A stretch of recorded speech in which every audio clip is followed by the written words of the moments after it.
Hello and welcome to the DrivingMaul show. I'm Paul. I'm your host here on a Monday evening, and joining me will be Cornflake. But yes, in a week where we've had immense excitement over who will be going on the All Blacks tour to Europe. I mean, geez, we were on tender hooks, and who knew it was going to be such one of those selections where you never knew who might not get it. I mean, they were all on their listening to their transistor radios just in case they might get named, eh? Could you have built that up any possibly worse in any way whatsoever? Oh, my goodness me. Do we even have to talk about that today? Can we just skip over and just talk about anything else? We'll talk about because I was listening to who was it on the What's Allowed podcast this week. Where's he gone? You've done a really good job of making it sound exciting, though. I'll give you that. The All Blacks team. Oh, massive news. Hold on to the end of today's show to make sure you know what the big news out of the All Blacks announcement is. Exactly. There we go. Oh, I can't be honest. Who was the head coach of Moana Pacifica? Aaron Major.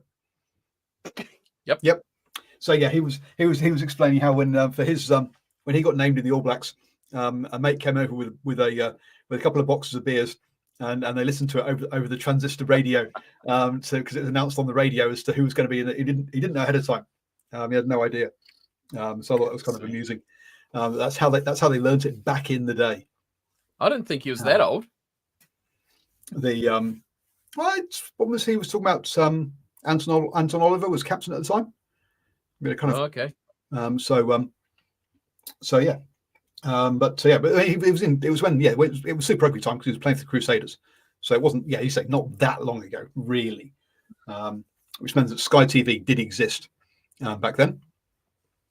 Good evening, Simon, who's joining us. Folks, you can join us live at 8 p.m. on Tuesdays. Also on Mondays, even. Oh, dear me, on either Facebook or YouTube. Simon's joined us on YouTube, letting us know that Chile beat Brazil in the Rugby World Cup qualifying match. On that one, so that's wow. We're still 3 years away, and the qualification's already started. Let's hope that Chile still has got the. Let's hope that what doesn't happen to like Italy when they eventually were allowed into the Six Nations. All their good players had retired. Argentina had something a little bit similar happening to them when they came and joined the Rugby Championship. Not quite so bad as well. Oxford Wright says that's how selections should be done nowadays. Back in the old days. No, look, I think I don't think people should be should be surprised about this kind of stuff. They should pretty much know if they've got a job for the end of the year or not. Really, let's be honest. It's professional folk. Times have moved on. No, let them sit there and spew over it. You know, let that last bad performance that you made, Damien McKenzie, just sit there and hover over your brain for the next month, just so you can think that you might have to go play for who was it?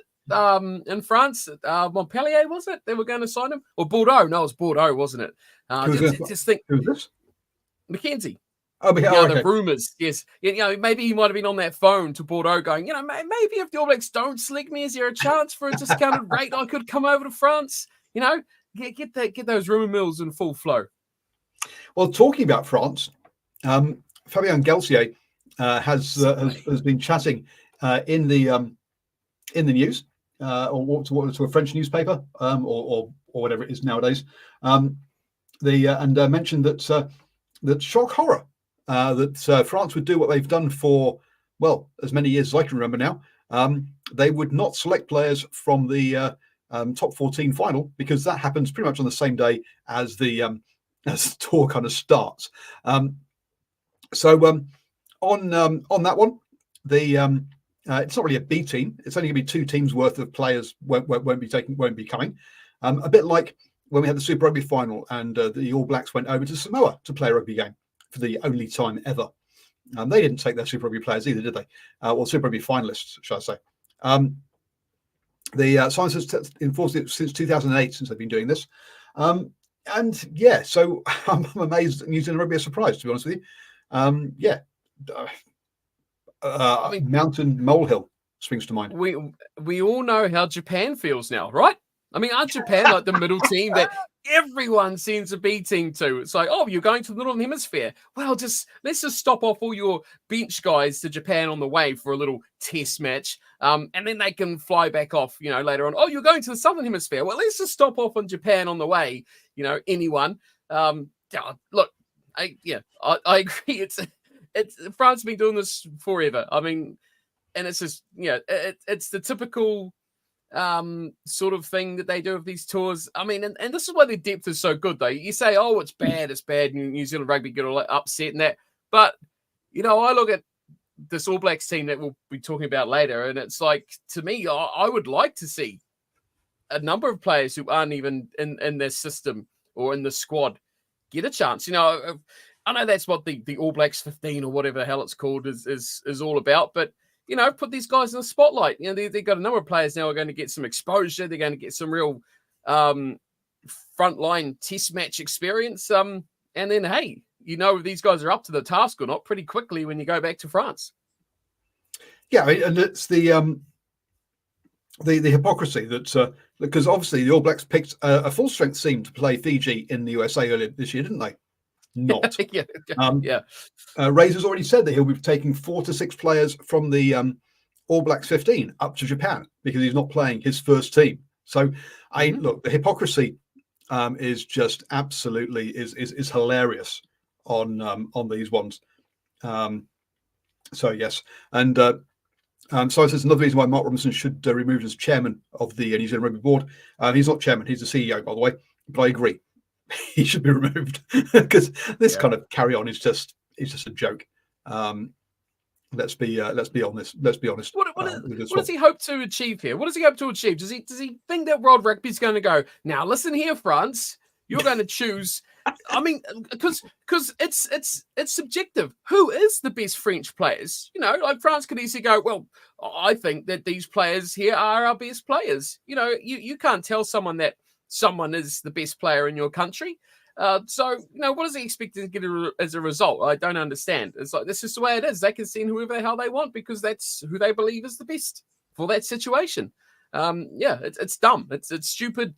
It's just that old, what would you even call it? It's not even media beat up. It's just trying to throw weight around, isn't it? And be like, don't forget about us. We're New Zealand rugby.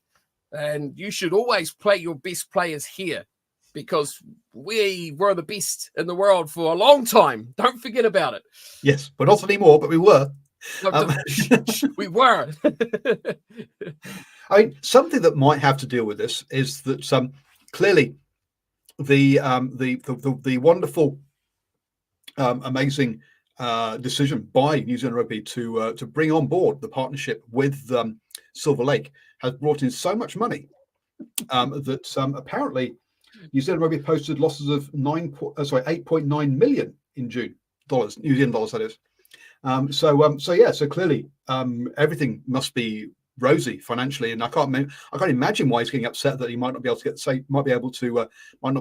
much TV right money as he expects from France, but if Dupont isn't playing. The thing is, though, like New Zealand rugby audiences, I think we've talked about this a million times over, but your fair weather New Zealand rugby majority fans are completely blinkered to anything that's not New Zealand, Australia, and mostly South Africa. France could send over, look, they could come over with masks on, like Lucha Libres, and not know who the hell they are, come with pretend names, and most of the New Zealand rugby public wouldn't really even notice who's out there on the paddock. The thing is, by bringing this into the spotlight, you are bringing this to the attention of those fair weather rugby fans who would normally have been brought up buying tickets. Now they're going like, oh, they're not going to bring their best players. Not that I know who their best players are, says fair weather rugby fan, but I'm not going to go now because this guy has brought it up as a big deal that they're not bringing their best players. So is he shooting himself in the foot a bit here, in my opinion? Yep. Bad. Yeah, it's a dumb idea. Anyway, talking of people not resigning or not putting themselves up for re-election, he says, as he's trying to scroll and find the bloody article. There you go. Prepare yourself for a politics rage from Paul. Here we go. No. This one's just actually. This one's cap off that Dame Patsy Reddy as she said, if you don't vote for this, I will stand down. And you know what? She's standing down. So well done to her, actually. She's stood by her guns. She's made a threat, and they've called her bluff, and she's gone, well, that's it. I'm out of here, boys. So she won't be restanding to be the New Zealand rugby chair. Whatever that means. Does that mean people sit on her? I don't know, being a chair. But anyway, well, she sits on the main chair at the top. So she's not going to put herself up for re-election because basically the provincial unions didn't vote for the reforms as per the as per it was recommended. And so yeah, good on her to do that one. So well done. And so we'll have a new rugby chair next year. So it's at the end of this year. It's all kicking off and happening. So we'll see how that all pans out. On to Super Rugby news then. As we all know, the Crusaders had a crappy year, and part of that was down to the fact they were down to like their fifth or sixth choice fly half. I didn't give you the opportunity to say anything about Dame Patsy Reddy. Whether you had any eulogy to sort of. All I would like to add to that political discussion is that I hope they get one with nice cushions and maybe some little velvet tops or something soft so that no one gets a sore bum while they're sitting with the chair of the board or whatever. No, I mean, what difference is it going to make? Like, tell me like three things that she does that's going to affect the rugby as we watch it. Well, she doesn't. She at least. I mean, Brett Impey was the previous one who would. At least she sort of kept out of stuff. Whereas he used to stick his head up and mouth off. So she hasn't mouthed off, which is nice. But apart from that, yeah, you're quite right. We don't get to see what they really do. So yeah, don't care. I want to watch rugby. I want to watch good rugby and exciting rugby. That's all I care about. Politics. So Crusaders have decided that the way to win games is to look to the future and get themselves a young fly half and bring them through. Which is why James O'Connor, this young kid I've never heard of, has just signed for the Crusaders. Actually, I don't think it's such a bad move, really, because they've really struggled with that 10 jersey. So having an experienced player in there isn't such a bad idea. And look, he's a bit of a turnstile on defence. But apart from that, that's not a bad one. That's because Fergus Burke is obviously heading overseas after getting injured, basically. And so they've had Kamara, Rihanna, Hohepa, and Havili. So they had 5 people at pivot this year. So, I mean, I have nothing good to say about this either. It's a terrible idea. I couldn't, like, even if I was a Crusaders fan, I would prefer some real future proofing for my team. I'm all about playing younger players, developing talent, and that sort of thing. As I'll continue to harp on about later on, when we look at the team that's representing the country. But for me, look, James O'Connor is even a really 10. He's not even really 10. He's a 10. He's a 12. He's a 15. He's a 14. No one really knows. He doesn't even know himself. He doesn't know what he wants to do. He's an everything guy. And look, Crusaders Import's been really successful so far, haven't they? Oh, you reel them off. Oh, great players. Great players in their prime. But like, it's silly. Matera was okay. Who? Pablo Matera. Oh, Matera. Yeah, it was all right. Yeah. Okay. But after that, you're kind of thinking of people like Halfpenny is one you're thinking of, really, isn't it? And who else they brought over? That's really it. They've always had major ones. They've always had major ones of the Crusaders. They always like to bring over they had the guy that's now Irish, the prop in there as well. He was the Irishman. But if talking to your big names. Oh, Digby Ioane, that's the other one. I knew there was one more. Of course, big old Digby. I was trying to think of that fourth one. Yeah, they had a big thing on it in the media earlier in the week about the big imports of the Crusaders.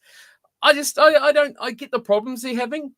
But injuries did screw them over last season, didn't they? They really did. But I think got to keep the faith in those guys and look to develop. There's plenty. Jaeger, Ollie Jaeger, that's the name I was thinking of. Thanks, that Nocturnal. I think they've got to keep developing. Like, how many provinces now are running around? And sure, most of them are accounted for, but there's plenty of teams running around that look, even if they sit there and just cover depth, I think that's the right move to make. How much money they're paying them? What a waste of money. Oh, we're running out of money. Yeah, let's go throw all this money at O'Connor. Nah. So anyway, well, yeah, it's clearly it's not future proofing. It's a band-aid for one season. And I guess that's pretty much it. But yeah. So you're clearly part of the Neil Barnes Brigade. So I was searching around for the name here. Who is the head coach of Taranaki? Also has been involved with the Chiefs and stuff, and will actually go as an assistant coach with the All Blacks 15 this year, which has been head coached by Clayton McMillan. Now I've got a lot of time for Neil Barnes. I've been really impressed with, because I remember being at a Bay of Plenty game, and you could see him after the game going around and chatting with all of the Bay of Plenty kind of Chiefs players. They all came over and had a chat with him and stuff, and he had time for them. So it was really good to see that. Yeah, he really cares about bringing players through and looking after the players more so than he's not kind of like, it's all about me winning. He's more about the players and developing players, and I think that's what he likes. And it comes through with what he's been saying on this one. Is that he says, I don't get too excited when I see people bringing in players from overseas, bringing back retired players and all that sort of stuff. Trust the next generation, put them out there and give them a crack, and you'll be surprised by what opens up. Give them a little experience and confidence, and all of a sudden you've got another good player there. We've been decimated this year with freaking injuries. I think he wanted to say another word there, but he's on the radio. But I'm just keeping going. But I'll just keep going to the next cab off the rank.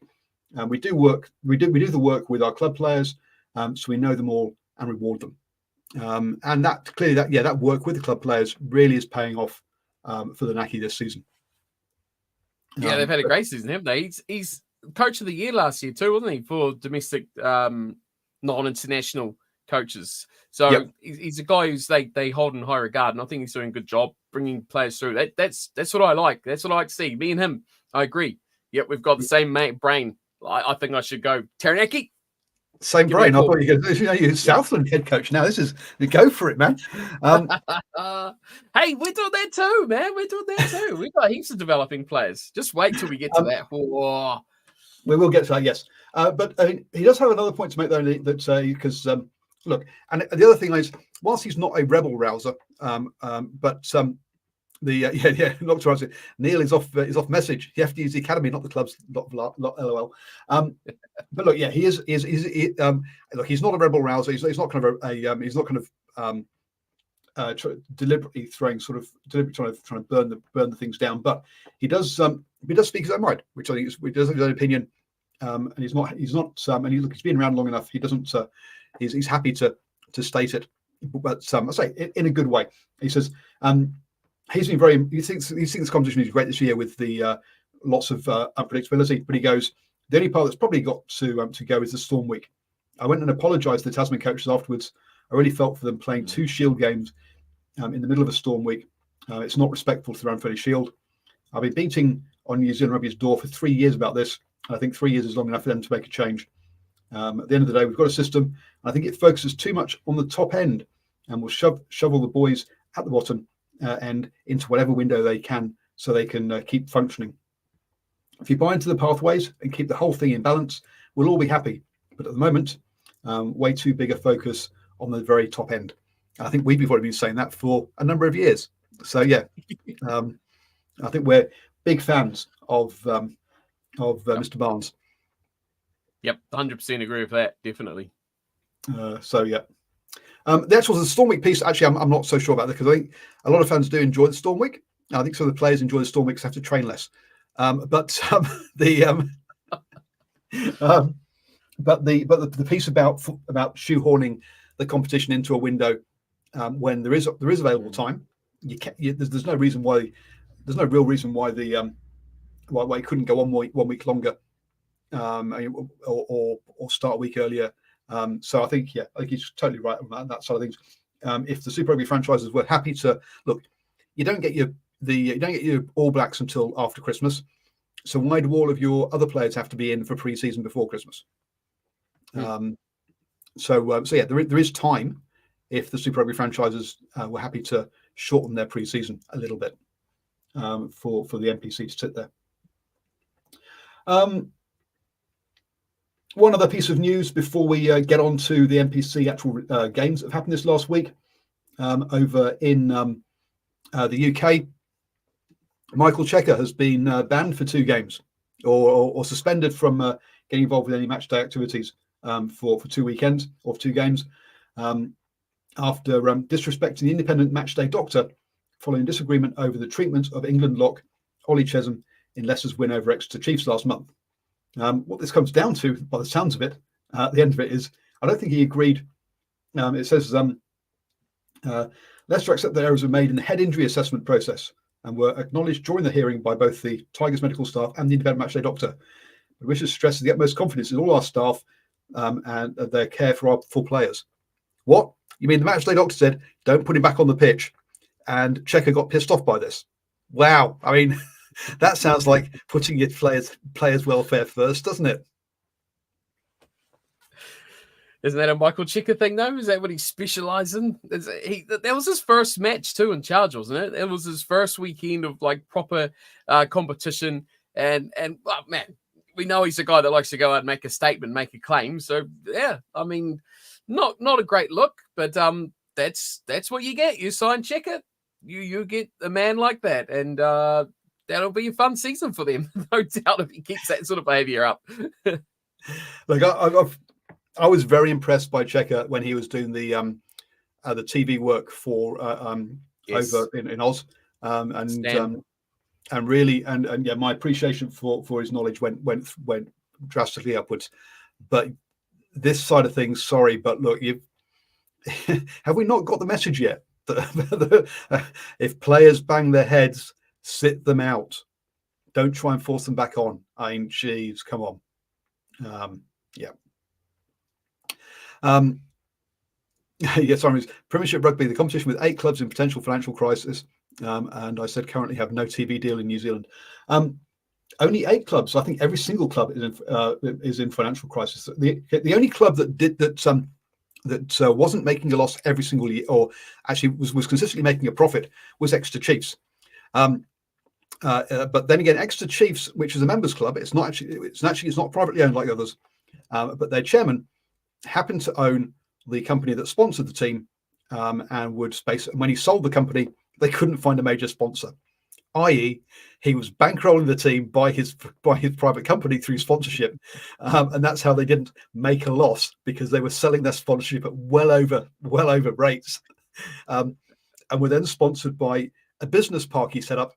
The business park was a field. It didn't even have it didn't have any roads or any planning permission or anything. It was just a field. So when that's the only club that makes a profit, in inverted commas, I think every single club is in financial difficulty, and all of them are propped up by people who just want the club to survive. And as soon as they step away, look what happened to London Irish. Look what happened to Worcester Warriors. They collapsed, and yeah, it's a real shame. But yeah, the Premiership is unfortunately a big mess from that point of view financially.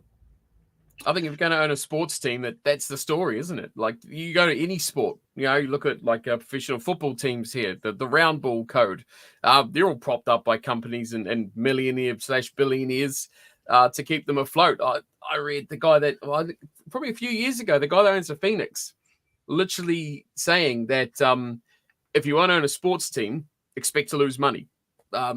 The only way you're going to make money is if you can subsidize it with other companies. And literally, it's like that for any sport, any team. I think the exception is NFL, NBA. In these parts of the world, non-American sports where there's billions of dollars just floating around and hoardings and shirts and things like that. But yeah. Yeah. Those teams need to serve as tax loss holes for big business, is what Lockton writes. Yeah, or one of the things that happens at these things is that people come up and pay cash for tickets. So if you're a Russian oligarch who's got a whole bunch of dodgy cash, how do you think you clean that money? I mean, I've no idea why Abramovich might have bought Chelsea Football Club. I've absolutely zero idea as to why he might want to do that might want to own a club like that. Oh dear! Right, clearly then, for all the right reasons. Before I'm dragged through the courts and what little money I have is taken away from me for slander.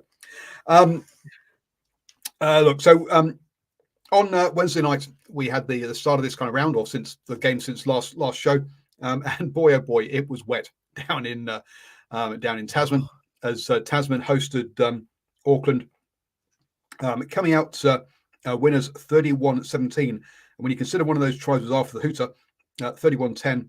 Look, it was 12-10 at half time. And Son Sullivan's yellow card not helping Auckland in that first half. But in the second half, Tasman went to work, and with William Havili having his kicking boots on, and Auckland having a bit of an issue with their discipline, meant that he just kicked Tasman clear to defend the Shield that time. And so cracking game, cracking result for Tasman there, and would have kept you happy, Steve, that the Shield didn't go to Auckland. 100%. It's been a good weekend, right? Watching NPC rugby. Like I literally have watched pretty much all the games this weekend from Wednesday.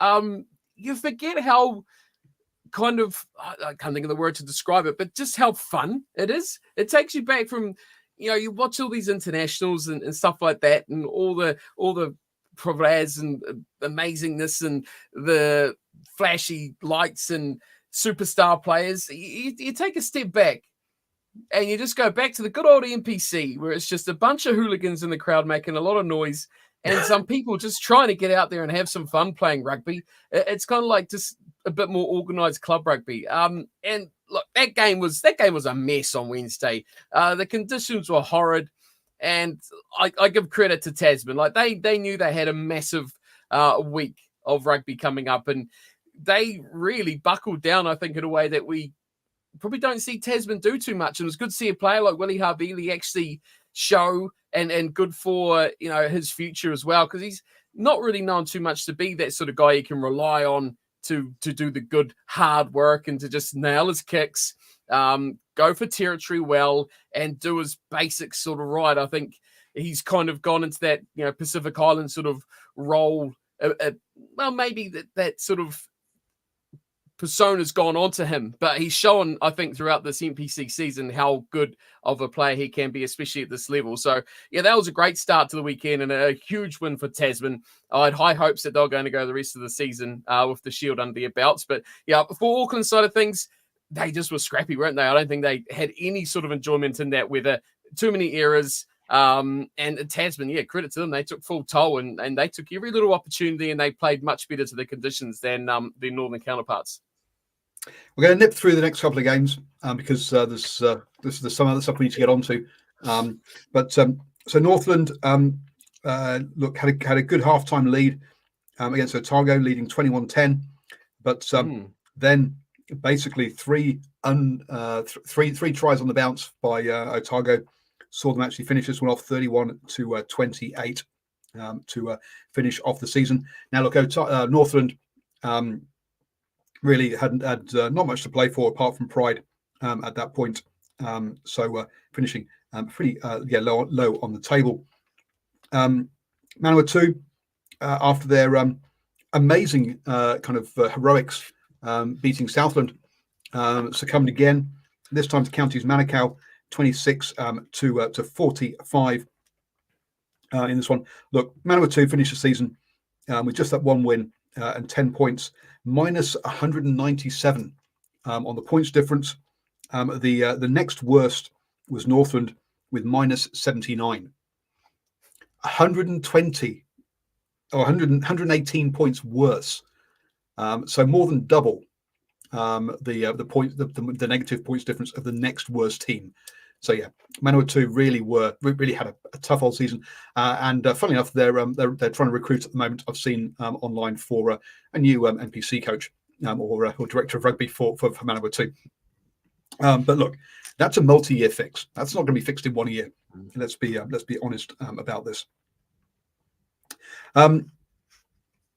Moving on then, we had this intriguing clash between Southland, who had won only one game all season in the opening round, had lost, the only team to have lost to Manawatu 2, coming up against North Harbour, who had a tough start to the season, but then they kind of pulled it round and actually had a crack at had a shot at making it into the playoffs.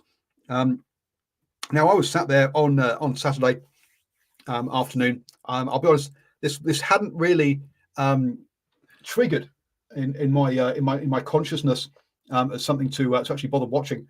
And so when I got this message through on Facebook Messenger that said, after that opening 3 minutes, I have enough for the whole hour show, I had absolutely no fucking idea what he was talking about, in all honesty. And then he's like, bring your chicken into Harbour's defence. It's getting shredded. So, Cornflake, with this team that clearly was getting shredded and destroyed by Counties Manukau, why don't you take us through that first 3 minutes, please? And what got you so excited? Look, I won't fully talk for 1 hour about this game, but this was Southland's attack and the whole team. Everything just clicked to a way of levels I've not seen before. The records were being smashed left, right, and centre. They didn't even let North Harbour get the ball. Just the ability to take a kickoff and just run from their own 22. It's like they were possessed and gone crazy. They were just playing an incredible style of rugby. It was literally flooding, as some of you would probably know, living down this part of the world, the week leading up to this game. And then it decided to be sunny for 1 day. We got amazing conditions for this match. If the game had been on a Friday night, it would have been nothing like this whatsoever. But come that Saturday afternoon, the Stags just, completely exploded. A hat trick for the hooker, who was amazing. Jack Taylor, phenomenal. But look, if there's one player that the Stags, I think, need to throw everything they can at, Michael Manson is just incredible. That guy is just... I said to you later on in the messages that the day of the big power winger is dead. The pace is king again. Just having a guy that can just run incredibly fast is such a huge asset, because the Manson just destroyed North Harbour. Look, I have grown to like Mark Talia over the last couple of years since the World Cup. Of these decent player, Manson just wrecked him. Absolutely wrecked him. Outpaced him. Outplayed him, just out everything them. There was no comparison. You'd think that Manson was the guy playing for the All Blacks. The way that game went down, Talia was absolutely no show. But the Stags, look, I won't bore you all with how incredible each minute of that game was, but to see the team just rampaging and breaking tackles and breaking the line, scoring tries, and just continuing on. Like, it's easy to lose your head when you're up 20-0 or 21 or 19-0 or whatever it was.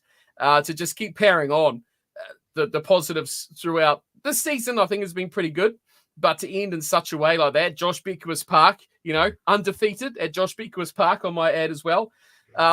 Just phenomenal. So, great for Southland. And I just hope that they keep these key guys for this team together, build on it, which there may be some news for future for the Southland team of players coming down here from other provinces. Enough said about that. In the future. So look out. The Stags could be a force to be reckoned with in the coming years. Sorry to say Otago, but we may be stealing a few of your good players. So just to cover a couple of things here, folks. Josh Bequist this weekend became the most ever capped player for Southland. Now, in an age when the NPC has been shrunk and they don't play as many games as they used to, and also players' careers aren't necessarily as long as some of them used to be, to have done that is pretty amazing, really. Let's be honest, compared to when they used to go on sort of 10-match tours and stupid things like that around the country. So for him to have done to achieve that is amazing, and I think they should probably keep that name for the stadium. So they renamed the stadium for the day. This is something that does happen in New Zealand. We had Croczilla Stadium for his I've gone was it the Crusaders? I think it was up in Canterbury when he got to the most ever Super Rugby caps, for example. So and I think something similar has happened also at I want to think Mount Smart, but I can't think who would be playing at Mount Smart. But anyway, but I know it's happened a couple of times now in New Zealand. But it's something it doesn't happen every year, so it really is safe for special occasions. And I do think that this was a great one for him. Now you're saying it's good to keep going. You're 20 odd up. Southland got up to 40. It was 40-0 after 29 minutes. So at the half-hour mark, they were 40 points up, going at more than a point a minute. Which is just nuts. You're scoring quickly when you're just keeping up with points a minute. They were 10 points ahead of points a minute at that point, which is just crazy. So 100. If they kept going that sort of pace, it would have been 100 points. And we can think of like internationally, what 2 or 3 times that's happened. It's not a regular occurrence. This was a freak one. Now, look, the bounce the ball did seem to always favour. Southland as well. There were definitely there were some kicks where that just nicely dribbled over into the 22 that were a nice 50-22. Another one where it's kicked to the corner and it just bounced up nicely for Southland to touch it down for a try. It could so easily have rolled out at that point. Look, it was a day where, particularly the first half, everything went their way, and they were 47 up at half time. To be fair, they only scored 12 points in the second half, whereas North Harbour scored 28. It's actually lost the second half, but still, no one cared. No, everyone was still talking about how wonderful and how great Southland had been playing when they actually, I say, quite in a big way, lost the second half. But no one cared about that, as I say. With the comfortable win there for Southland.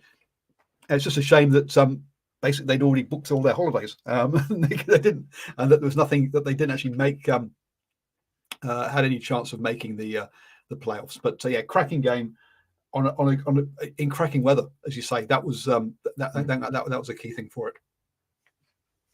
Based on Nocturnal's comments there, the first couple of names that he mentioned are the two that are apparently in heavy talks with Southland to come back in for next season. So just imagine that with Miller do you want to actually flying at 10. For those in the podcast? I was getting there. Oh, okay, sorry. Get Miller and Hurley, 10 and 15. Add that to your Southland back line. And it looks quite tasty. I mean, look, I think Manson's the key guy. He's the key guy in keeping that forward pack. That number 8, I forget his name because it's quite Simisi Tupo Teliola. Jesus, what an absolute monster that guy is. He just wrecks and takes names. He is a monster. I think he grabbed a couple of tries too. Yeah, he did. The wrecked a breakdown, just picked up the ball and just ran it over. When it was pretty much, and Stevenson was like, he can't pick that up, and the referee's like, yes, he can. And she was better like, than trying to tackle him. Look, a great performance. Look, best 40 minutes of rugby I think Southland has ever seen. Broke all the records. Was it most points, most tries, most conversions? Yeah, records tumbled. It was a great day, great way to finish the season. And look, you start off with a hits and a roar, beating the division or your regional rivals in Otago. Finish off smashing. It doesn't matter. But I feel sorry. Poor Tane Edbend in the sun. Poor fella. He just didn't have a good day. And how good he's been, didn't have a very good day at all, unfortunately. But North Harbour, shocking first half. They certainly played their part into some poor decisions, but they just didn't get the ball.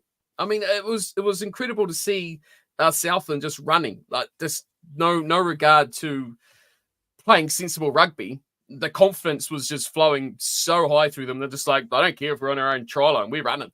And away they went. They just created so well. So it's brilliant to see. But also, they had nothing to lose. Let's be honest. The season was over, so why not play and have fun? There's no point. Yeah, there's no point playing 10-man rugby in that situation. Let's be honest. So enjoy it, and they did, which is great to see. So on that one. So yeah. So hopefully, look, they get a couple extra players. Hopefully, it'll be a good one there. Yeah, not so much suggesting that the licensing trust is where the money's coming from so these people playing on the pokie machines down there. So good to see that we're taking money out the pockets of the poor to fund the rugby team, which is what we like to see. Not anyway. Wellington saw off Hawke's Bay's 46-28, and let's be honest, Hawke's Bay season has gone into a bit of a roller coaster and been a bit more on the downward side since they've lost the Shield. So unsurprising there with Wellington having finishing top of the table. So cracking season for Wellington so far. Canterbury, I think it's a bit mixed season. Saw off Waikato, winning that one 36-19. And then we had the game that was referred to earlier, the second Ranfurly Shield game, where look, I think the Tasman and Taranaki have got a bit of a they're not natural derby teams, are they? Let's be honest. But I think there's a bit of a kind of rivalry that's really been going since 2014, because in 2014 these two teams, Taranaki and Tasman, made the final, and it was to give you an idea as to how big that was. If we go back and look at when is the last time, or when was the time before that a team that wasn't a Super Rugby hosting province won, i.e. not Auckland, Waikato, Wellington, Canterbury or Otago? When did one of out of those five teams, when was the last time a team had won the NPC?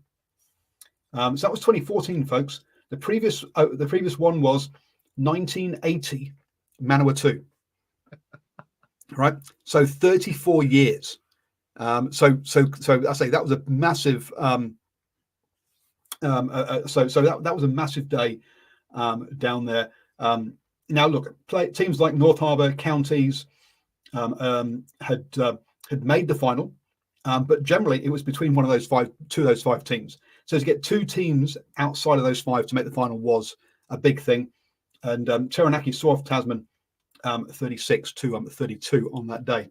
Tasman did come back in 2019 to actually win the tournament, and they've won it twice, and Taranaki have. But Taranaki and Tasman are the only two teams now that have won it since outside those five since Manawatu back in 1980. And they both won it twice. So I think there's a massive rivalry between those two as sort of being the best non-Super Rugby, or is that just me from the outside looking in, do you think? No, I think that's fair to say. They're definitely the top two. They're the benchmark for those non-Super Rugby sides, I feel like, as well. And that rivalry seems to always catch those two out, doesn't it? They always seem to meet up. They always seem to match up. They always seem to make their way to it. And it's kind of poetic in the end that these two sides met in this near on last game, or second to last game of the round for the Shield. And what was I don't think it was a spectacle. I didn't expect anyway. But given the week that Tasman had, it was a bit rough on them. But yeah, I think they certainly have got a bit of a competition rivalry, not really like a regional rivalry as neighbours so much, complete different islands, but just in the way that they always have been competing and fighting for that top spot outside of your your Super Rugby franchises, for sure. I think so. Yep. So you've got that going on. It's also a Ranfurly Shield game. Also, this was about seeding in the province. So there's quite a lot on this game. Now, unfortunately for Tasman, the Naki got off to a great start and led 8-23 at half time. Really, they were 3-20 up with only a William Havili penalty. Really, in that before they managed to get a try. So really, so they got up in that first half. In the second half, it was pretty even Stevens, to be honest with you. It finished 29-42. The Tasman really did sort of come back a little bit, but not much. but they just had given themselves too much to do, and that basically meant that Taranaki could come away with the win in this one, and that means that they hold the Shield now over the summer, because the Shield does not get played for in the playoffs. It's only regular season, folks, for our foreign overseas listeners on this one. So Naki have actually got themselves some silverware. Look, for Tasman, it's been a cracking season, if only for the fact they've never held the Shield before. And they defended it once, I think, maybe twice. They'll be twice it was, yeah. I think it was twice. Yeah. So they'll be over the moon just to have had the Shield. So I think it's been a cracking season for both teams, and both go into the quarterfinals as hosts as well. So got themselves in a real strong position there. If you think that the 3 out of the top 4 this season, only Wellington is a Super Rugby province. So again, there's definitely being an upset or an upturn for the for that, with Auckland and Otago both missing out on the finals. I think this could possibly be the worst ever season for Auckland, finishing 11th in the table with 3 wins and 7 losses. Now, I tried to look back and try to find a list of Auckland's finishing position every season, but I can't find that anywhere. It's not like Super Rugby or some of the bigger competitions where it's all kind of nicely listed out for you. So I did do a bit of a search around, and I couldn't find it. But I wouldn't be surprised if this was potentially the worst season ever, or at least in the sort of the modern era where we've had finals and stuff. So since '92 for Auckland, they finished last in 2021 apparently. Really? I think it would be the worst, because you think of Auckland before professional, they were even stronger. They were even better.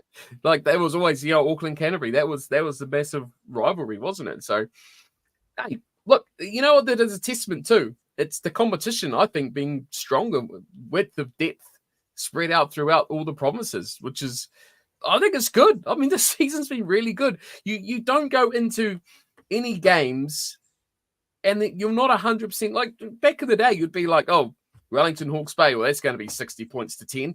You'd say, oh, Auckland versus the Southland or any of those other non-super franchises, and you'll be like, well, they're going to get pumped, Oh, there's a good player that's playing for, Tasman this season. He's going to be gone next year. So they've managed to retain players. They're getting stronger teams. And you're seeing, and again, Canterbury started it first, didn't they? With the way that they distributed their talent to keep them in the region, giving them to Tasman, spreading them out to Tasman, seeing as in that catchment region. And we're starting to see that more and more going throughout. Look, Sevier Reese, why wasn't he playing in the weekend? We're pretty kind of happy he wasn't, because I feel like that, as was mentioned in the comments as well, with the All Blacks coming back into that Tasman team, I kind of agree that it did kind of affect their continuity as a side, where you had players coming in going, I'm the All Black, I'm going to lift our team, I'm going to be the one to lead these guys forward, when actual facts were like, they were going all right already without you, Yeah, you're a good player, but look what they've done. So that did affect them a bit, but I just think the competition as a whole is stronger. And, you see all the talk with the All Blacks saying, oh, New Zealand rugby's losing its depth of talent. But I mean, you watch some of this competition and it's some damn good rugby. I've watched a lot more this year than I have probably in the last few years. And I feel like the quality's better and it's a lot of fun to watch. I have really enjoyed the NPC this year. I think actually, so Simon's calling about 2020. Look, it's a bit harsh on Auckland when they're only allowed to play 2 games that season, whereas everyone else played 8. So I think because of COVID lockdown. So I think we can scrap 2021 as being a real season for them. I still say this was worse than that. From a results point of view, clearly not for the team and the fans, because only getting 2 games that season. And this was all part of remember, this was when RTS had come across to Union to become an All Black and stuff, and he couldn't get any game time because of lockdown, and he was thrust into the Blues without any sort of pre-games. Look, when if you think about how Sonny Bill Williams came across, he came across and had 2 seasons with Toulon first, then came back, had a couple of proper seasons had a proper season in the NPC before actually playing some Super Rugby. So he did it in a much better way. As much as Sonny Bill took a lot of flack at the time, I think he was actually very switched on for how he came across from league to union. But yeah, no, I don't count that one. But yeah, sorry, we missed out. Auckland lost to Bay of Plenty 24-26. So a close one there. Well, it sounds close, but you got a Clark try after the hooter. So it was really actually a 2-score game. The Bay of Plenty had it under control in that one. So the final table then. Sees Wellington top, followed on the same points as Taranaki. So those two will probably go in as favourites, obviously, for this competition. Tasman and Bay of Plenty 2 points further back on 38. So those top 2 teams are on 40. Then you got quite a gap, actually, a 5-point gap back to the next crowd, which is Hawke's Bay, Canterbury, Waikato, and Counties and Manukau. There, Waikato and Counties Manukau with the 5 wins and 5 losses. So only so you can get into the finals here with an evens record with that one. So those are that's your top 8. Otago, North Harbour came next, then Auckland, Southland on 17 points with 3 wins. Actually, there must have got another win in there that I missed. I think Northland too, didn't we? And Manawatu coming in last place with 1 win. So they did what I predicted, that Manawatu wouldn't get any wins this season, but they did get 1. So there we go. I did get that one wrong.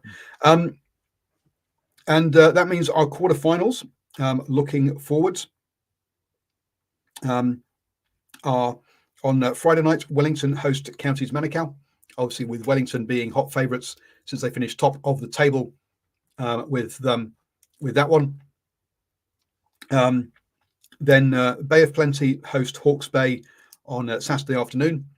A good reason there is that their stadium doesn't have floodlights, because they don't have a permanent stadium in Tauranga. I'm assuming it's in Tauranga. Yep, Tauranga Domain, which basically is a community. Well, it's a community sports field rather than, it's not even a stadium. Let's be honest. They put up a temporary stands around it. It's cracking there. It's good that no one else ever turned, or pretty much no one else ever turned up apart from me as media back in the day, because that meant there was space for me to sit next to the announcer indoors. The Taranaki then host Waikato, as again Taranaki will be hot favourites in that one, and then Tasman Canterbury on Sunday afternoon. The 2 teams from the Crusaders district, so clearly they will know each other very well on that one. As Simon says, Battle of the Bays on Saturday afternoons with Bay of Plenty versus Hawke's Bay. Who will get the right to call themselves the Bay for the next until next season? With that one, so that's maybe a bit of an artificial, as you say, kind of rivalry, but a fun one as well because of that. Dr. says, I'm thinking bonus points should be used only as tiebreakers. No. I'm quite happy with that. It makes teams throw the ball around a lot more, attack more, and play towards the end to have bonus points. So no, please keep it. It encourages more attacking play, in my view. Yeah, I don't know what you North Islanders are like with your battles of everywhere. You have to battle for a bridge. You have to battle for a bay. What's going on there? Why can't you just be nice to each other and be friendly? Like us and our good friends in Otago. Jeez. Dear. Yeah, Science of the Battle of the Bays is very manufactured nonsense. Oh, it's fun. It's just it's fun for stupid social media crap, basically. Are you confident to say 4 home wins? No. Ooh. Are you going for the Hawks to win the Bay? So I'm confident about. I definitely go Wellington and Taranaki with those wins. The Bay of Plenty, Science's Bay of Plenty's natural rival is Waikato. Absolutely, again, the big brother. But I'm a big Bay of Plenty kind of believer and fan. Kind of, I practically live in the Bay of Plenty. I'm like 2 kilometers away from the border. So it's hard for me to go for Hawke's Bay. But I do feel that one and also Tasman Canterbury are two games that could go either way. Whereas the other two, I'm pretty confident about going for home wins. Yeah, I think Hawke's Bay of Plenty game is the first one I think would be a potential away upset. But no, I'm confident in Tasman. I'm the opposite. I like the underdog story of Tasman, even though they're not really an underdog, but they always feel like they're the underdog. So I like Tasman's a great place. I'd love to be called a second home there in Tasman. So, but yes, Canterbury's going to be very tough. I do feel, but yeah, Hawke's Bay of Plenty is one for me that I would really leave out of my multi if I was putting one on. Look, I mean I've got a lot of time for Tasman as well. I think Tasman is one of the best run provinces in the country. It's one of the few that actually makes that actually is sort of solvent as well. I'm not 100% on the way they bring in some of their players, like they brought in Sever Reese, etc.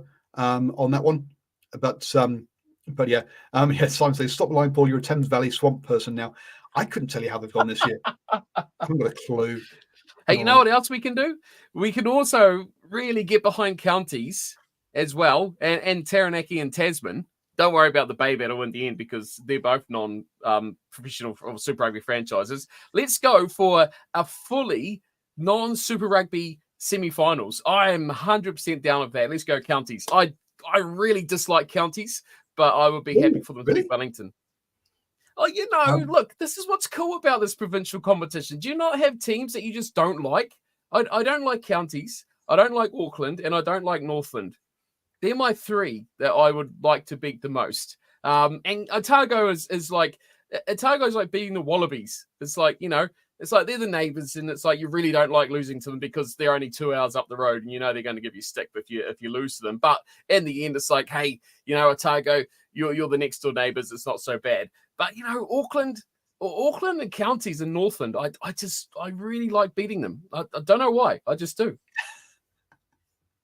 Yeah, you just like countries. Yeah, exactly.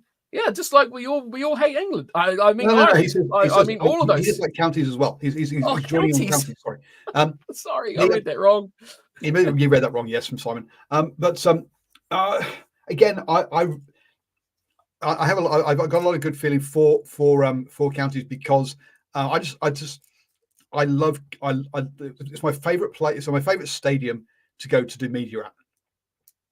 Because the old media room, I remember it's one of those ones where before one of the games, there was the Sky technicians were putting the cables out for all things, and one of them put their foot through the roof, the ceiling into the media box. It's like, what the fuck? It's probably died. It's nearly falling in here, which I enjoyed. On that one, and then I actually got to sit with from memory, it was a Manawatu women's head coach. So it was came in and sat. Actually, they were playing back-to-back games, Farah Palmer Cup and the NPC, and they didn't have a coach's box for the women's away team, and so he came and sat with me in the media box. I was the only person there for the media. And he said, "Look, please don't report on some of the stuff I say." It's like, yep, absolutely fine. No, cool. I get that. I understand. I'm here. I'm in a privileged situation where you want to say stuff that that isn't public, right? So I treat it with the but the experience of actually seeing a head coach during a game in a coach's box was fascinating.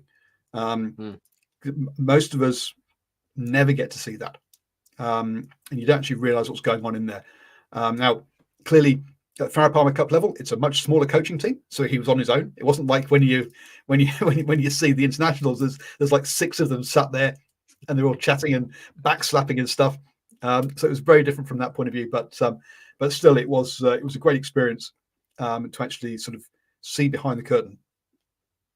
in that situation. So I've got a lot of time for counties because I love that stadium. When I sit there, I kind of feel it's like, yes, NPC's back. When I go to, unfortunately, Simon, I'm sorry about this. When I go to Rotorua, it's like, fuck, it's cold. I do not like Rotorua Stadium, International Stadium. That's a freezing stadium. I'm not a fan of that one at all. But yeah, probably my favorite NPC stadium is Pocono. And he's never been to Southland. He's never ventured even Otago Nocturnal. He thinks it's cold in Rotorua. He's got no chance. You know what? My dislike for counties may go back to being a child. When you see, counties is coming to town, and then Joeli Vanderi and Jonah Lomu roll out and just squash everyone, on the field. Maybe it's got a little bit to do with something like that.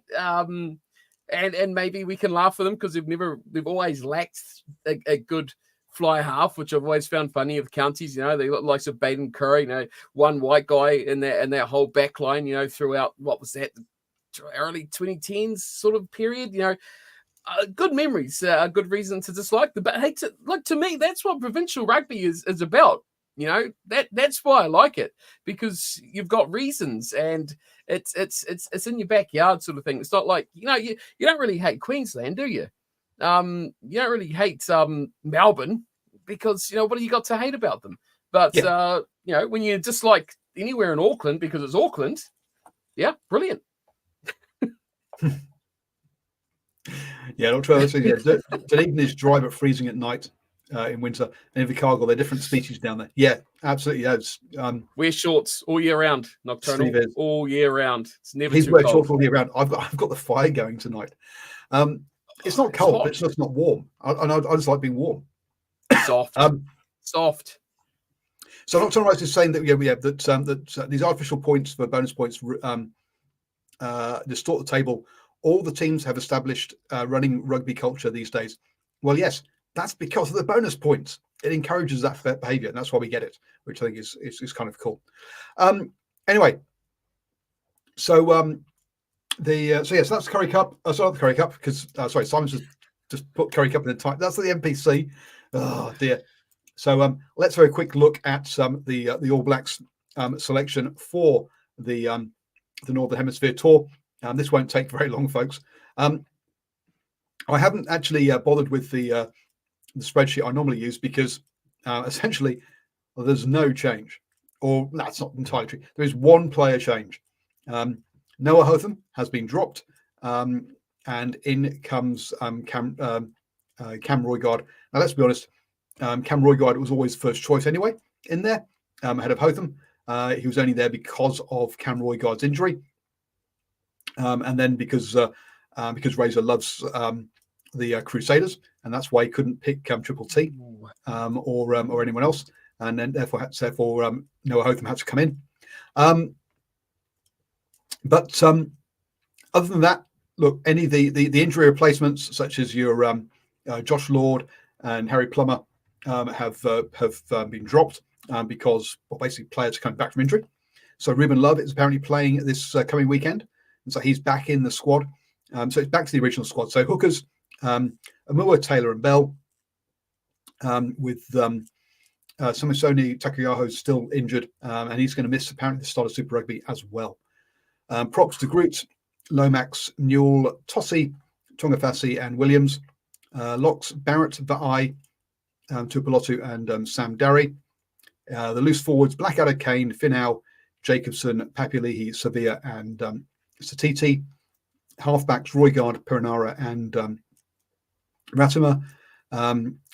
Bowden, Barrett, and Mackenzie in the fly halves. And then the centres, Geordie Barrett, Havili, Ione, Leonard Brown, and Proctor. And the outside outside backs, Clark, Jordan, Love, Perifetta, Reese, and Talea. Look, your quick thoughts on this without yawning and falling asleep, please. I mean, I could pick a lot of holes in it. Honestly, if I was picking the team, there would have been a number of changes, honestly, because I just don't feel like it's I just don't feel like it's like we talked about last week. I don't feel like this is Razor's team. I just don't feel like this is his team. This is not Scott Robertson's team that I feel he wants to play with. How is Tuangafasi still in the squad? That's question number one for me. I feel like players like Almur have certainly not done themselves any favors during the rugby championship. Like, how many minutes has that guy got? And really, I feel like he's struggled to impress. Maybe lack of other competition, but they've not really ventured too much on those hookers at all in the team. But yeah, I look at this team and I go, I would certainly have a lineup of players I want to see more, like especially in those props. I want to see more of Tossie. I want to see especially more of Tamaiti Williams starting. And I think De Groot, Lomax, and Newell have certainly solidified themselves as your top level front rowers. I would have liked seeing more experiments in that second row. I feel like we need to look for more players to step up, like Vai has over the rugby championship as well. And the back row, well, it says enough about itself, right? Sam Cane, why? Perenara, why still? And why we put someone else who we can try and mold into that 10 jersey, which clearly the options we've got in this team just aren't working at all. So I feel it's going to be a pretty tough tour, but I'm excited to see a number of players. I won't be fully negative. I want to see some of Ruben Love. I want to see some of like those props I talked about, and more of players like Satiti. Those guys. That's the positives that I've taken out of this rugby championship moving forward into this tour. They're the guys I want to see more of. I believe they're the future of this All Blacks team. And I'm just kind of disappointed not seeing more guys to get a chance to be those names and those players. Like Satiti was, a really good Super Rugby season 2 months ago or 3 months ago. Now he's just about the first name you'd put on that team sheet when you look at the forwards. He's played that exceptionally well throughout this international season. So, yeah, expected, not surprising, as you say, a bit boring, but overall, I think they're going to struggle. I really think that it's going to be a pretty hard Northern Tour for the All Blacks. Well, before we get on tour, let's go back. So the couple of basically the talking points are, should TJ and Sam Cane be there, since they're not going to be there at the end of the year. This is their swan song. Now, we've put our colours to the mast several times, saying no, they shouldn't be. Why? Because they're not going to be around for the Rugby World Cup. But that was one of the talking points, and some expectation actually that they weren't going to tour, especially now that Sam Cane had got his 100 caps. But they ended up. They are going on this one. As we talked about last week, is this really? Is Razor being hamstrung? Is Razor not picking to under his own kind of style, and is feeling that he has to pick in a certain style for New Zealand rugby? And maybe we are seeing some of that now. But what this screams of is conservatism, right? And he's not seen as being a conservative coach when he was coaching the Crusaders. George, you look at players, and we're talking about, as you say, George Bell, Tossie, Sam Derry. Now, actually, on the Sam Derry one, amazing season for him to have jumped ahead of Josh Lord and other people, to come from pretty much nowhere to be that place. But still, those three players moving on then to as you talked about, Proctor, Ruben Love. Perifetus actually he's had a little bit of time, but those sort of five players in Bell, Tossie, Derry, Proctor, and Love. How much game time have they got? At Fiji, that's it. I mean, so not only is it is he being very conservative as in bringing players into the squad, he's being even more conservative about getting them into the 23. Right. So actually giving people game time, it's like it would be so tough to drop George Bell at this point, having not played pretty much at all. I mean, it's like, give the guy a go, please. Mm-hmm. We're talking about South Africa building depth, talking about France building depth. What Razor definitely isn't doing is building any depth at the moment. To be fair, he's trying to build a 23 at that point, but he's bringing along players like, why the hell is Havili there? Why was Havili in the last match day squad? What's the point? He's not been playing great this season. We know what he can do, and is he going to make it to the next Rugby World Cup? Is he someone that you want to actually put your sort of put down as being this is the guy that's going to take us to the next Rugby World Cup? No, it's been a very conservative. It's been a relatively conservative squad, and it's been even more conservative match day 23. Yes, kind of semi joked about Noah Hotham being being picked because he's a Crusader, but it goes back to that thing we were talking about the how many sentimental picks have there been. Havili again, a Crusader, and that seems to be why he's there. He's someone that Razor can trust just to fill a gap. We shouldn't be filling gaps at this level. You should be finding a great person to fill. Rewind. Not necessarily a great person. I mean, Rico Iwani calling Johnny Sexton the C word after the game. Ouch, Rico, you went too far there. I don't disagree with you actually that might be what Johnny Sexton is, but but you don't go calling him that after a game. You're supposed to be having beers after the game, chatting to each other, and being social. It does seem to be a very conservative team, a very conservative, but even more a very conservative squad, even more conservative team. It'll be really interesting. So he said he's going to take. So tomorrow they are announcing the All Blacks 15, which gives us something to talk about next week, as well as the quarterfinals. And that will definitely include Noah Hotham and Finlay Christie. So all you other fly halves out there, you ain't going on tour, because there's only 27 players in that squad.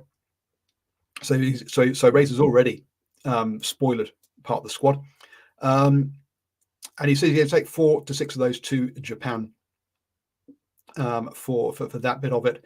So we'll see on that one. See if there's a bit more interest or a bit more experimentation in that squad. Hopefully, I hope so. But what is it going to take to bring these guys into that next level of the squad?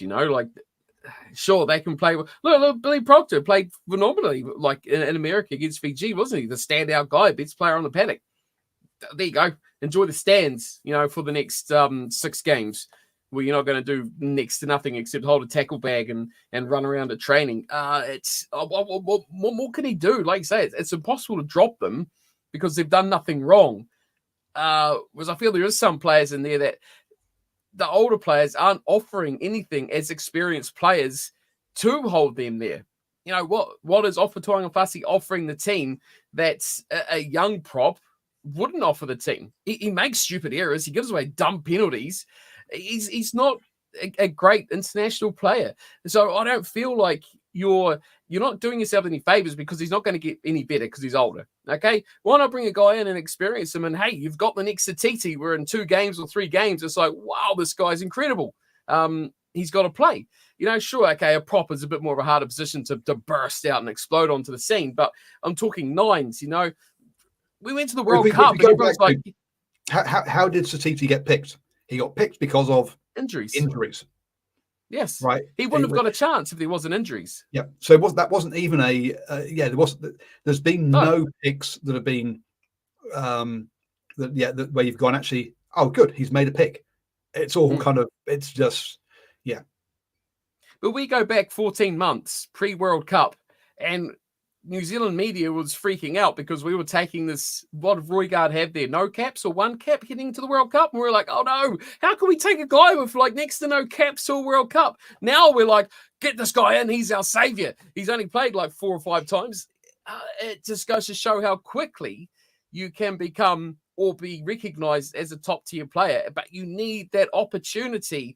And sometimes you've just got to give them that chance. And I feel sorry for the guys like Proctor and that did get a chance and it just got washed aside. It's like, it's just Fiji. It's like, well, no, why not give that guy 20 minutes off the bench? Are you really going to, again, are you going to lose anything by taking off Rico Ioane and bringing on a Proctor or moving someone out. It's just you got to give these guys a chance. You just have to give them picking Ely time. on the bench instead of Proctor last game was just dumb. Shocking. In my opinion. I agree with you. It's that trust. How many times has Havili plugged a 10, plugged a 12, plugged a 15? Even the wings, that guy's played pretty much 10 to 15 in a back line for the Crusaders over the years. And he's got that 100% trust that he's a guy that's, again, you're right. He's plugged a hole. He's covered it with a Band-Aid. And he is a guy who, he's not phenomenally amazing, but he's not horrifically bad. And I just feel like that trust has come through. Come do that for me at international level. He's not that guy. He's a very good Super Rugby player. He's a very good domestic rugby player, but he's not an exceptional international player. And like you say, you are now an international coach. You've got the whole country, hundreds of players. Okay, maybe not hundreds, but a couple of hundred players to pick from. You don't go for hole pluggers. You go for the elite. You get the best guy in that position, in that shirt, to play for your team. And I just feel he needs to take charge and make that happen. And I'm concerned that he's still not doing it. And at what point does it go from, okay, he's being held back a little bit, but at what point do we go, there's a problem now because we're 3 years into this tenure and he's still playing this conservative held back approach? That's my worry.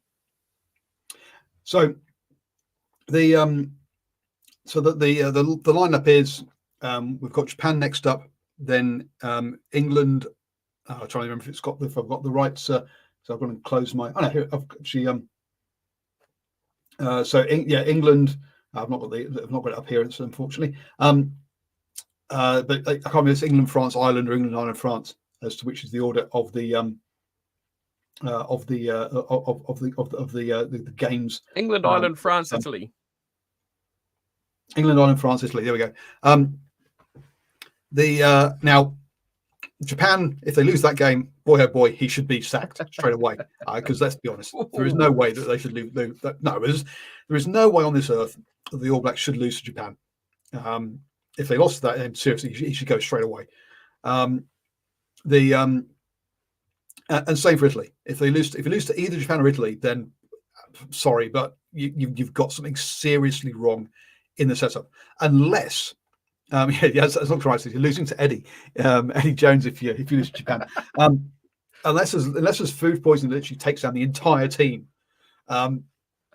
then there's no reason that those two games are definite wins, right? The England one is a very probable win. And then the Ireland and France game are I think. But if he loses two games, the media have got there's got to start being some serious questions asked. Surely, I don't know. I really don't know. I feel like if they just lose to France and Ireland, he's just got some sort of aura that I think he's kind of immune to it. Whether it's just for this year, but it's kind of everyone's on board, aren't they? They're just letting it flow. You know what I really want to see though is I want to see Eddie Jones and whoever the Japanese CEO, chairperson, ABC 123, whatever his name is. I want to see them complaining about the All Blacks taking a beating to Japan. That's what I want to see. Absolutely love it. If I was involved in that, I'll be like, just do it, just to take the piss, because that's how stupid that New Zealand rugby look for doing it as well. I think England are a chance at home as well. Sure, I think that's the least likely of the three, but I would not be surprised. Like I said last week or the week before, I would not be surprised if it was 3 L's on the road. Wow. To put that off, to have six, that would make it six losses in a season, which is just unheard of. Right? It's or unthinkable.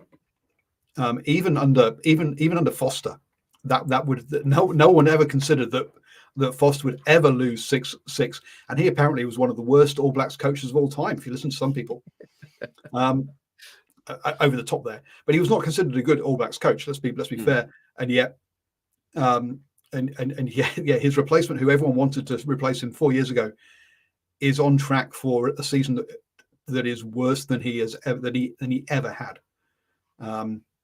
So it's going to be interesting. everyone's just too scared to eat the humble pie. They just are. They're too scared to go, I was wrong. Maybe Scott Robinson's not the right guy to lead the All Blacks. They're waiting. You watch them all come out. If the All Blacks go and win, dare I say it, every game on this tour, imagine the media then. Oh, they'll be sprouting. They'll be spitting sprinkles and glitter over how amazing and godly Scott Robinson is. But yeah, I just feel like people are giving him a year before they eat the humble pie and say that maybe he's not the right guy. And who's next? I think that's the thing. It's easy to jump on someone when you can say this guy's better. But who is the real popular media and supporter guy coach-wise that everyone is like, this guy's really good in New Zealand rugby right now? I couldn't name one. No, there isn't one. The only one is, say, to my mind, the way I would have selected the All Blacks head coach, was to say Tony Brown has to be an assistant, and whoever he's willing to work with as head coach gets it. But now Tony Brown is sat with South Africa. So yes, Jamie Joseph, absolutely, if he has Tony Brown. When he's had Tony Brown is when he's been successful, not when he's been on his own necessarily. So I think they're a duo. Clayton McMillan, I think if he's got any sense, if Rays was to go and he'd be offered it, he would say no. I'm not experienced enough yet, and I'll have it in 6 years' time, please, or something like that. But so yeah, because I think Clayton McMillan is an All Blacks head coach of the future. I'm just trying to see how old he is, but can you see media and supporters and fans jumping on the bandwagon, saying that Clayton McMillan should be replacing Scott Robinson? I just can't see it. I agree. Like Jamie Joseph, I hold him in very high regard. Tony Brown too. I think one of the best attacking coaches in world rugby, no question about it. But the thing that Scott Robinson had was that aura of popularity. The dancer. Oh, the Crusaders won the 7 common. Yeah, he was. Well, I was going to say, he had a winning. Yeah, the number of trophies he got was impressive. Yes, and that's why McMillan won't have because he's not won a title yet. So he needs to win some titles. But look, he's if you look at his the positions he's done now. Look, so he paid for Bay of Plenty and Coca-Cola Red Sparks. So he's not an All Black. So he's not got that All Blacks playing pedigree that Razor has for a start. But you look at his the coaching. New Zealand under-20s selector, then New Zealand under-20s forwards coach. Wellington under-24s. Bay of Plenty obviously as head coach. New Zealand under-20s positions coach. New Zealand Barbarians, the Maori All Blacks, the All Blacks 15, and the Chiefs. He really is putting together the right kind of CV. Nocturne says McMillan needs to take an overseas team first. Razor didn't. That doesn't seem to be part of the piece. Simon Hughes, Vern Cotter. Yeah, I'm not sure I'm ready for Vern Cotter's style of play, to be honest. I want Christopher's comment. Christopher has he's bang on. He'd love a John Mitchell head coach with Eddie Jones, Warren Gatland, and Michael Checker as the as assistants, just for the chaos. Love it. Oh dear. I just want to see that cat back in the coaching box. That's what I want to see. That was like the highlight of a 2019 World Cup, wasn't it? Yeah. The cat. Oh yes. Well, yeah, but that's because so it's a Japanese thing, and so hence that's why you had it in Japan. Vern Cotter and Jamie Joseph, scary couples to scare those senior players straight. Yeah. Can you see those two working together though? I don't know. I don't know. There's too many players that are becoming or thinking they're bigger than the team. I think that is a bit of an issue, right? It's the humbleness is kind of eking away from the side a little bit. He's Stern Vern is his kind of nickname, or was his stick name when he was? Oh, was his nickname? Sorry, when he was up in Scotland, was Stern Vern. But look, he was the only head coach out of the Super Rugby franchises who went, "That's how you want me to play?" No, and hence he basically just didn't listen to what New Zealand Rugby or Razor was telling him as to the style of play he wanted to see. Look, it was successful, but as I say, it wasn't the style that. He's a guy again who isn't afraid to go no to authority. I really don't think that New Zealand Rugby would like that type of head coach. I think they find it I like him. I like him. Bring him in. That's Scott Robinson's problem. He ain't got the balls to stand up to them. He's just going along for the show. And I think whose name is in those records as being, possible 6 losses throughout the season. New Zealand Rugby, sure, they care about results, but they get what they want, and it's someone else that looks bad in the meantime where they can just go, it was a coach, let's move on. So as Dr. Raj said, senior players think the All Blacks belong to them. They tried to take over New Zealand Rugby earlier this year as well. What happened to their rebel league they threatened? Well, yes, they very quickly climbed down. Basically, the provinces called their bluff, and they went, "Yeah, we can't do that. We don't have a Rupert Murdoch bankrolling us. Therefore, it ain't going to happen." Basically, on that one. So Christopher was newspapers make good money. I think that's with Vern Cotter. But yeah, this is just a reminder of this is the All Blacks record since the turn of the century. And as you can see, the worst season was 2022 with 4 losses and a draw. Even 5 losses is the worst season since the turn of the century, and we had 2007 in that, folks. 2007 was actually only 2 losses.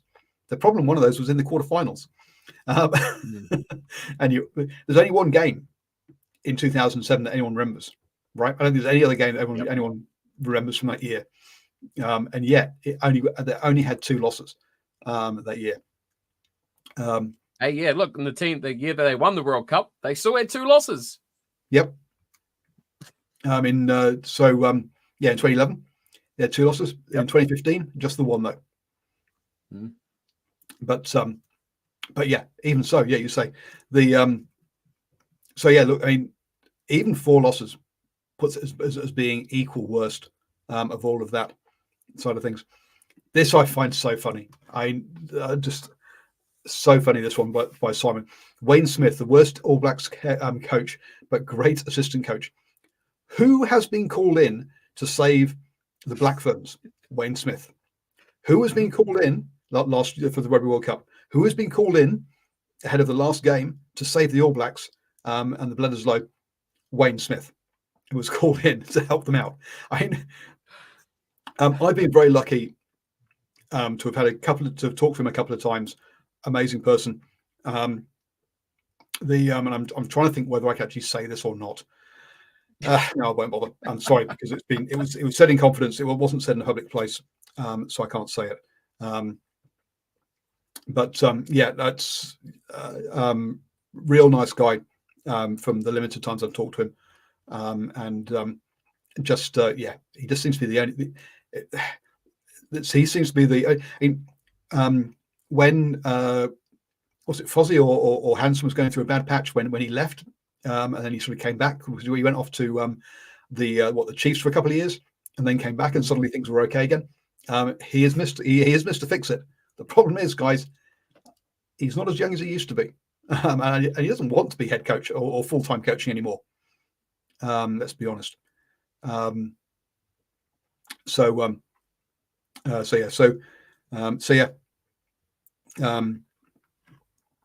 is what it is. Anyway, I think we're just going around in circles now. So thank you, everybody, and thank you so much to the comment that was further up there from Mato'u, the original podcast, Trendsetter. How can you get better? How can you market it better? Yeah, I'm sorry. Yeah, I should. Yeah, marketing's not my strong point. But thank you so much for that comment, Trendsetter. It's oh dear, I'm all flushed. Anyway, add it to the tags. Stay safe, everybody. We'll be back next week with the NPC quarterfinals and also the All Blacks 15 to have a chat about. And I'm sure there'll be some news as well, just to have chew over as well. So thank you, Steve, yet again. It's been a pleasure.